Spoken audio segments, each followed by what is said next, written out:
Hello po, magandang tanghali para sa inyong lahat and welcome po sa ating Midday Boost program. Ngayon pong araw ng Wednesday. And before we speak about yung ating topic for today, gusto ko muna pong i-invite kayo para sa ating Bible study ngayon pong araw. Yung iba po sa inyo, you were able to participate sa meeting natin kanina pong umaga, 9 a.m. and 11. But if for some reason wala po kayong chance na maka-attend kanina, meron pa po kayong special opportunity at ito po ay mamayang 3:00 ng hapon or mamaya pong 9:00 ng gabi. If any case na hindi talaga po kaya, just connect na lang online. Pero mas maganda kung kaya ninyo, okay, kung may permiso ng amo ninyo, so maganda pong maka-attend kayo sa health center natin kapag Wednesday, not to ask for any blessing, but to learn. Kasi 'pag Wednesday, you are not asking for material blessing. Every Wednesday, we are strengthening our spiritual. That's why maganda pong pumunta po kayo 'pag Wednesday. But if any case, may online naman, at least try to learn something. Ang problema lang kasi sa online usually is madali tayong ma-distract. That's the reason why. So, pagpapatuloy po natin yung pinag-uusapan. As you know, nasa month po tayo ng August in which we are talking about yung power ng vow.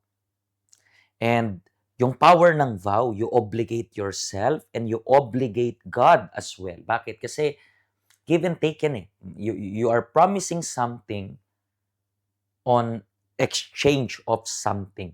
Parang ganun yun. Pero syempre, yung promise mo sa Panginoon, hindi yun yung ikaw rin makikinabang. Yung promise mo sa Panginoon is yung Diyos yung makikinabang sa promise mo kasi ikaw rin makikinabang doon sa blessing na gusto mong matanggap. And sa week na to, we are talking about more family. Napansin niyo po ba na Monday, pinag-usapan natin yung family. Ano yung pinag-usapan natin nung Monday? Dapat isa lang. Yesterday, pinag-usapan natin yung blessing ng parents sa anak.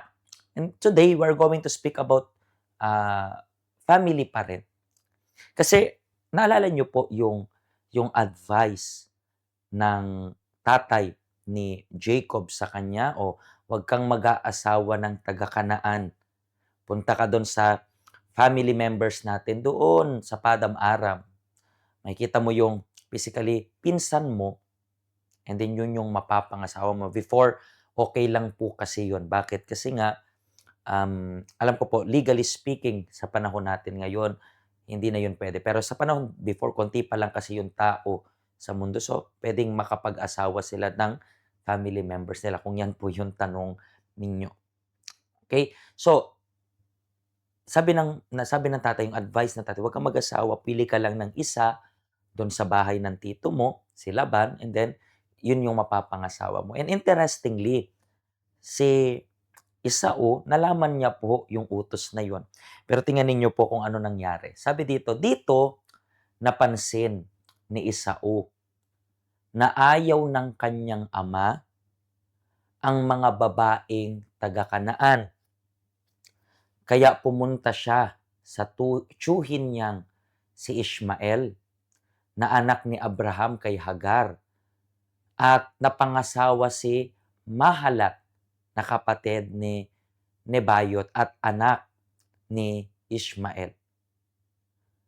Bukod pa sa dalawang naging asawa niya. So, naalala niyo po yung time na nakapag-asawa si Esau ng dalawa. So, nagdagdag pa siya ng isa. Pero not because mahal niya yung tao. Gusto niya lang inisin yung parents niya. At be careful po sa ganitong klase ng pag-uugali na you are going to do something kasi gusto mo lang makaganti. Diba? Parang ito yung kinaiinisan ng someone and then gagawin mo yun. Kasi to be honest po, kapag ganyan klase yung ugali mo, madadamay mo yung hindi dapat madamay. And ending, ikaw lang rin po yung mahihirapan. At alam ko po na itong problema sa pamilya na nangyari kay kay Isaac. Ito po ay actual na nangyayari sa panahon pa rin natin ngayon. Mga parents kontra sa anak, though rare yan.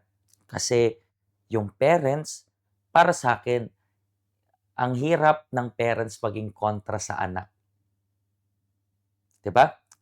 Puwedeng ang kontra lang ng parents sa anak is about studies, about rin siguro sa mapapangasawa, puwede rin.